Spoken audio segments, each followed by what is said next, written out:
Hi, so this is Alan Lee. Alan, could you please introduce yourself and tell us more about your background in music? Sure. So, hi everyone. My name is Alan. I'm currently the music director for Berkeley's Business Careers in Entertainment Club. So, what I do is I talk to a lot of different, music professionals around the Bay, whether it's, sound engineers to artist managers to people working in music law. I just talk to a lot of people. I'm also a computer science student here at Cal, and I produce music on the side. So, I'm always really working a lot with like music and computers. Yeah. Cool, cool. So, to start off, could you tell me about the current structure of the music industry, especially in regards to artist-label relationships and distribution or consumption methods? Definitely. Well, I would say everything is really, of course, like revolving around the internet.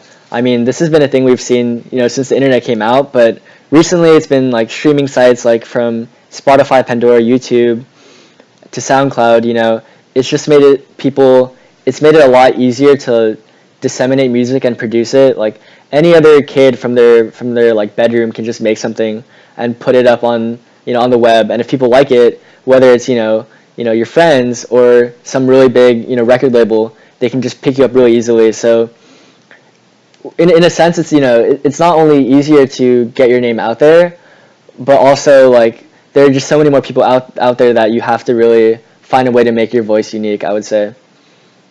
Cool. So, I think that the music industry is one of the most incredible case studies of digital Darwinism.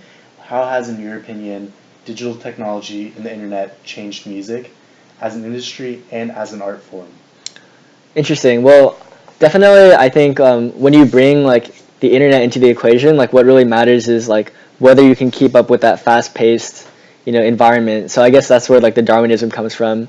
But basically, like with technology, like not only are there new ways to be making music, there are these really new technical programs that you have to like really wrap your head around to make good music. It's also really hard to like get on the tech train of like really understanding how to use social media and like all these different sites to really like make your voice as well known as possible.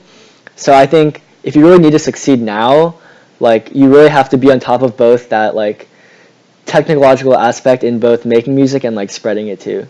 So you have to really keep up with that fast pace, I I would say. see. Could you give an example of an artist that you studied or someone that you're following that has done as you've said? Sure. I mean, I think definitely Chance the Rapper is like one of the biggest people out there right now. Most people know that he's not like signed to a label or anything like that. So everything that he's done to get his name out there is totally by himself and his team. And so they've really learned how to manipulate things like Twitter, SoundCloud, Facebook, whatever, all these different like free social media like platforms. And without a label, they can just really showcase Chance's talent and like find these new like intuitive ways, like whether it's like interesting graphics or these cool videos, stuff like that, to really like put his music on a spotlight. And since they're able to really manipulate that internet aspect, that like online aspect, he found a way to find success even without traditional like ways, like record labels and stuff like that. Mm-hmm. I see. So, even Chance the Rapper outstanding, many people believe that the music industry has suffered greatly as a result of digitization, even though the internet has led to an increase in exposure and an introduction to wider audiences. Hmm. What evaluation can you make of how the music industry has adapted to digitization, and how do you think this might change in the foreseeable future? Yeah, so definitely, I think just that, like from a business perspective, people like if you compare things like I don't know, performing out on the street or at like live performances to like huge streaming and like selling albums online. I think it's more like definitely live performances obviously taken more of like a back seat in the industry right now, and so it's really about um, streaming and I've said this earlier too, but um, really like if you like I said earlier, if you just can't adapt to the new technology, whether it's like new programs or just even learning how to use a computer, um, there's just no way to survive in my opinion. I think now like when you think of a typical manager or something like that, you think of someone who's like always thinking of new ways to produce new kinds of social media and like new ways of like online marketing to really like make music happen and make people know about what's happening, I would say. Interesting, really interesting. So, tech is commonly perceived as an enemy of middlemen, which pretty much exist in every industry, be it in music or finance or some other field. What are some possible structural changes that might be forthcoming in music?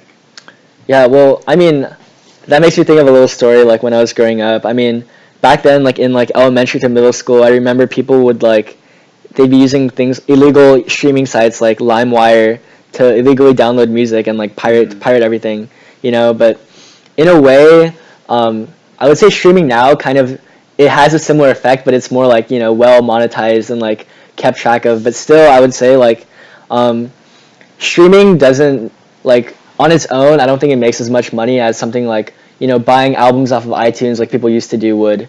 So definitely like artists have to find new ways to both stream but also find ways to like use streaming not just as like a money making purpose but also to like advertise themselves to really like move people towards buying those albums or tickets or like live performances or like developing a fan base rather than just like putting the music out there and hoping someone likes it. Mm-hmm. So now it's like I would say you get your music out there through like streaming and like SoundCloud stuff like that, but then you also have to have your own image now, and you can't just like rely on raw talent and hope that people buy your stuff or something like that.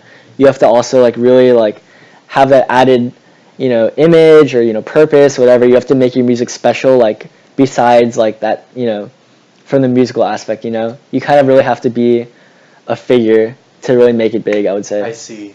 But what do you think from a label perspective?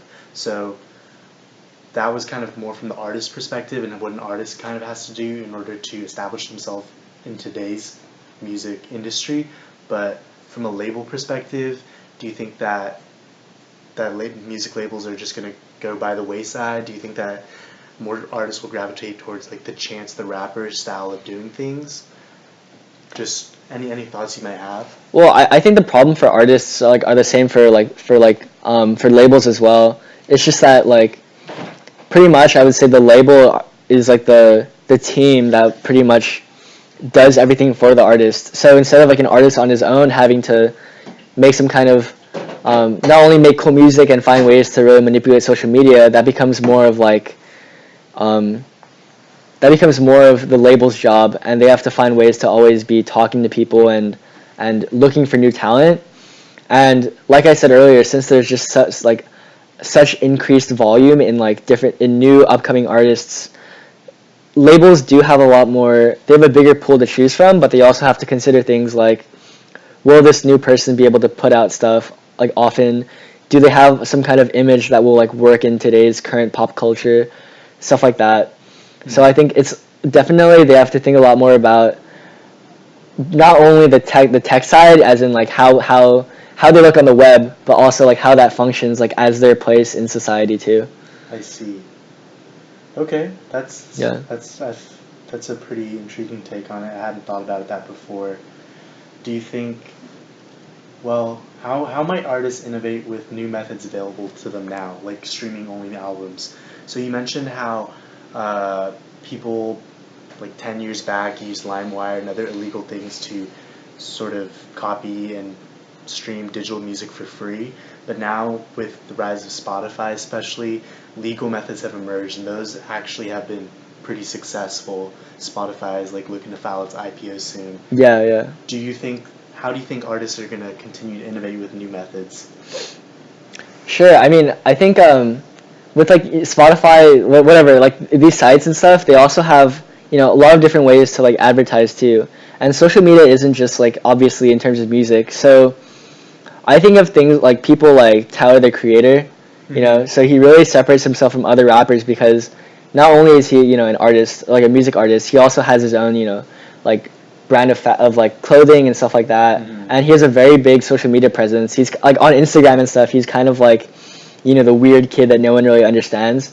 And because of that, I feel like a lot of people aren't interested in him just because of his music, but also from like his lifestyle and stuff like that.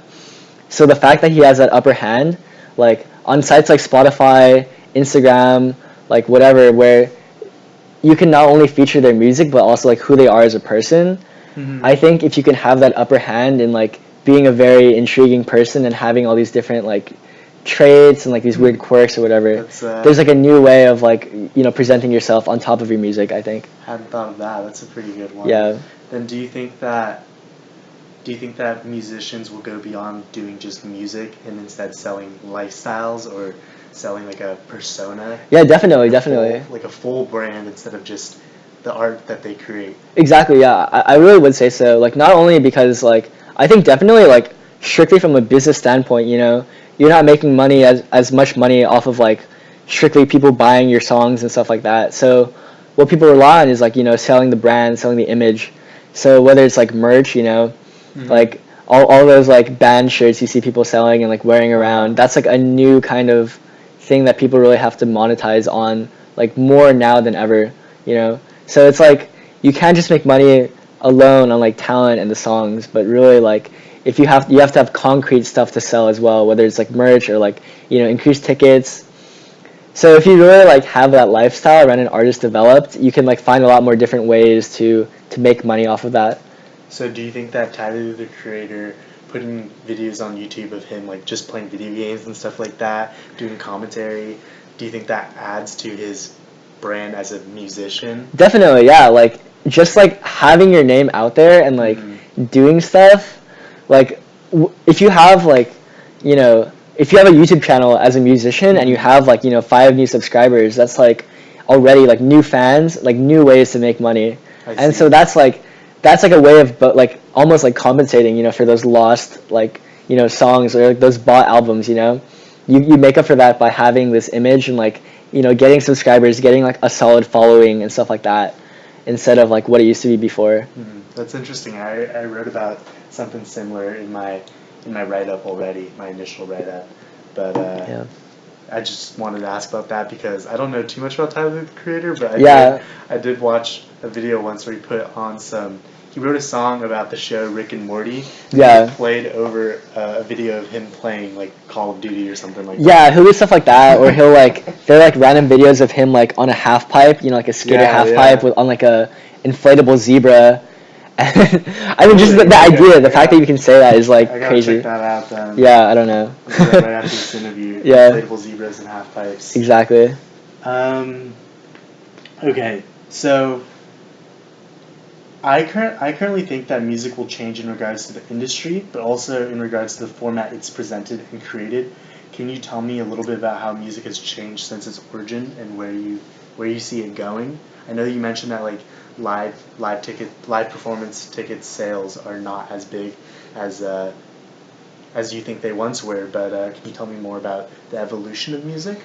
Yeah, well, I think definitely with like the internet and stuff, trends really like change at a lot quicker pace, So like when I think of stuff like how music used to be like back then, it's really like eras, Like you can really characterize like the 70s as a certain type of music, like to the 80s, 90s. You can track like, alt rock and like that punk like, lifestyle, whatever, that like genre, very like a lot more concretely. But nowadays, like you can literally have anything and it's just like this crazy mix of different, music in one, and like trends are constantly changing. So really, you just have to find like it's obviously moving a lot quicker, and you have to find ways to obviously adapt to that. But I think on top of that fast pace comes with, the need to do whatever people did back then too, which was obviously, make good music. But like I said earlier, again, just having that presence as well. Well, beyond just genres, my focus is more on the hardware or software side. So, for example, when mobile MP3 players came about, that kind of redefined how people listen to music. And beyond just mobile MP3 players, there was obviously digital music, and today that's seen in streaming. Do you see further changes? Do you think streaming is going to be the new status quo for a significant amount of time? Definitely, yeah. I do think streaming is like in terms of like making money or like disseminating music, I definitely think that's like a really cool thing. I mean, that's definitely going to be the big thing, like the way most people will consume music. Okay. But also like there are things like obvious like VR that's coming up like now. This also provides like new ways to implement music and sound in a way that people have never seen before, I think as well. That's good. I can go into that leads too. right into the next question. Sure, I'm gonna perfect. talk to you about VR. Perfect. So, VR is one of the areas I focused on in my initial mock write-up, and that's kind of where I wanted to go with my project. What are some new technologies that you think might eventually change music and why? Specifically, do you have an opinion on AI, blockchain, and VR? And you can talk about whatever's most comfortable for you. Yeah, I mean, with AI, actually, I just imagine like the concept of AI makes it possible for machines to make music that people would create, and I think that's just like crazy frontier that people haven't really thought about. Like instead of programming tools to help you make music, like you program them to actually make the music for you. And so like I think it's crazy to imagine a robot that can perfectly mimic like how an artist would sound. Like maybe in a few years there'll be like algorithms for people to like mimic, I don't know, like Michael Jackson or something like that. You can have literally an AI that knows how to like it's been programmed exactly. It knows all the formulas, all the sounds. Who knows? Like you can literally make them sound how you want them to sound and autonomously like create their own music. Well, this kind of goes back to the fact that music, a lot of what we see today isn't necessarily completely original. A lot of it's based off the same chords, same harmonies. I don't know, maybe you could speak more to that than I can. But if an AI is able to replicate music, what do you think is next for actual musicians? Right. So I do agree with that. I mean, in terms of like pure like music, there are only so many chords, so many melodies you could make, whatever. So a lot of, I think, time in making an artist unique is going into like sound design.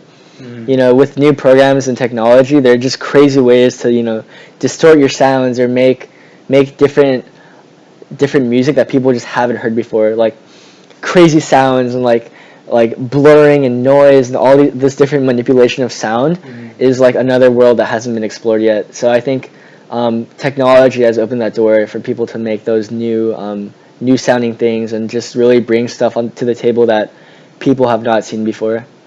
Okay, and just going back to VR, so my thought was that using VR to sell music would be about selling the experience aspect of music instead of focusing on just listening. The environment and video and footage and the energy would all contribute to an overall experience of music, which would probably heavily mimic concerts. Yeah. Do you have any thoughts on VR technology and how it might change consumption? Do you think that VR is indeed a feasible method for taking concerts and performances to the home? Right. So when I think of like music, like that really reminds me of like raves or like big EDM festivals and stuff like that. When you go, you don't go just for the music. You go for the whole experience of like all the flashing lights, all the people around you, that entire ambiance, and just concerts in general too. Right. Yeah. Concerts in general. But I think like VR, if done right, that literally just brings the concert to you. I just can't imagine, having a VR set and having the entire like a whole rave or EDM concert like around me, just looking around like on a couch, like on the seat. I could literally just have with VR, if it's done right, I can have a whole rave around me and just. Would you be in the mood though? Would you? Vibe I don't know. Maybe. I mean, maybe there are ways to, I don't know, like have imagine people with like headsets on, like. Sure, like in sure. Their rooms. Yeah, I mean, I think even stuff like I've seen Facebook videos where they're just 360 around, and they have some kind of like auditory accessory to it, and even that alone is like so immersive. Like even on my laptop, if I put it on full screen, I look around and I have my earbuds in, I think even that is like crazy immersive. I guess it kind of extends like surround sound. Yeah, exactly, stuff like that. 4D never really took off, but if you think about it, 4D was kind of trying to move in that direction. Kind of, but like VR is just like, I think it can reach like new levels of immersion that people haven't seen, and like music is like it's like kind of like what's the word, like a cornerstone or a keystone in like really keeping all that together, you know, because Right. if it sounds real, obviously it's gonna feel like even more real in addition to what you see. Definitely. I definitely agree. Yeah. We'll skip over blockchain for now. Yeah, I don't know anything about blockchain. That's fine. I personally find blockchain really interesting as a form of like music distribution, because that way artists Oh, interesting. can kind of keep a bigger cut of the share without having to share their profits with Oh, that makes music sense. labels. Like Yeah, there's a recording artist named Imogen Heap yeah. who released an album on blockchain, which is, I thought that was pretty nuts. Yeah, that is crazy. I can't even. I don't even know what that entails She or just means. released it on blockchain, so people who bought it would buy it with cryptocurrency, and Oh, I immediately see. the funds would be distributed to all of her her producers, her manager, other people who worked with her. And it's all like on blockchain, all Yeah. on one platform. Mhm. Yeah, that's Automatic, crazy. That's and, crazy. Blockchain has like a public ledger; it would store the records, Wow. and yeah, I just thought that was like an interesting test case. I don't think it really took off, but it's fine if you don't know too much about blockchain. Yeah.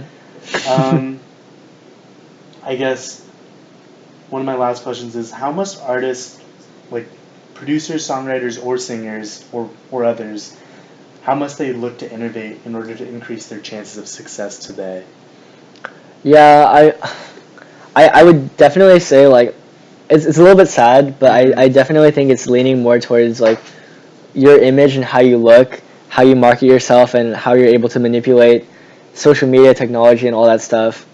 That's like definitely like Do you think that's just a general trend because technology sort of makes public what once was private, makes everything more yeah, accessible? definitely. Like it's a lot of things coming together. Like like not only can your music spread, but like everything about the artists themselves is like basically like open to everyone.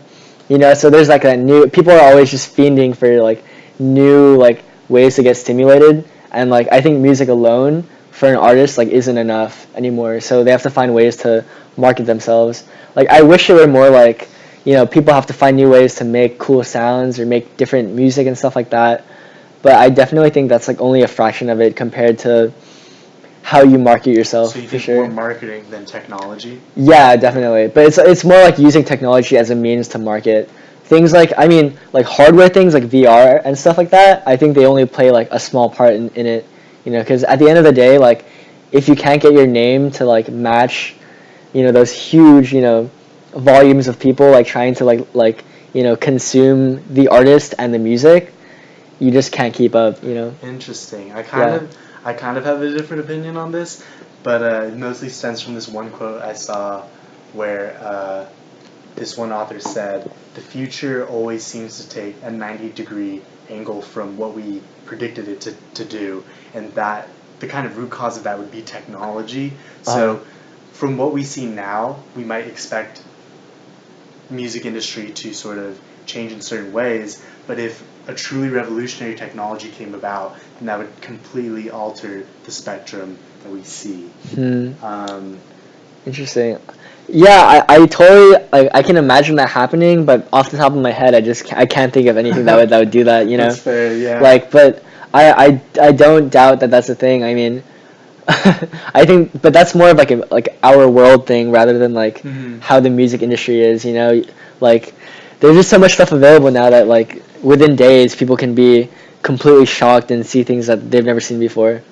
And so literally it can be said for literally any other industry or any other thing, and music's no exception. Cool.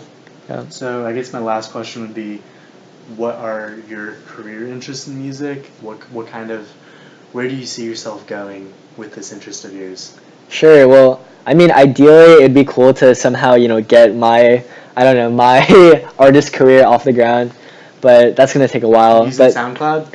I'm trying. Are you? Maybe I'm trying. Okay, Like, okay. you know, it's like it's very rough right now. But I really want to. I personally really like the intersection between music and tech. Like I said earlier, I just think it's more of like finding new ways to create sound. Do you have a specific subfield that you might be interested in, a specific intersection?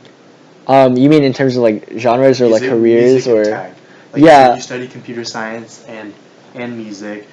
What we talked about some of the technologies. Are you interested in any of those? Are you interested in something else? Yeah, so I think like the people that really utilize those technologies the most are obviously like sound engineers.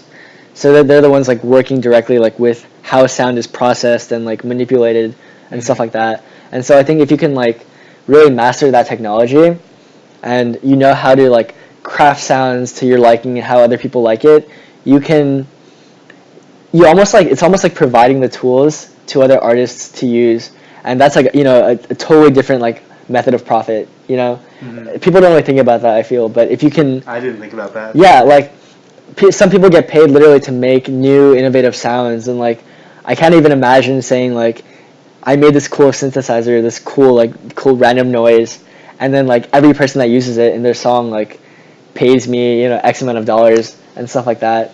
But there's just so much that's like not explored in that aspect, I feel. And I think like automation and like AI plays a lot of part in that too. And so I personally haven't explored it as much as I can or have wanted to. But I think if I really understand music and CS, like if I just keep learning about both of them and how they work together, then the possibilities are like endless, I would say. And I really mean that. Yeah. Awesome. Well, Yeah. that's all the questions I have. Cool. Thank you so much for your time and your answers. Yeah, thanks. I really appreciate it. I'll check in with you about that career. Yeah, I'll let you know too. Sure. Thanks. Thanks.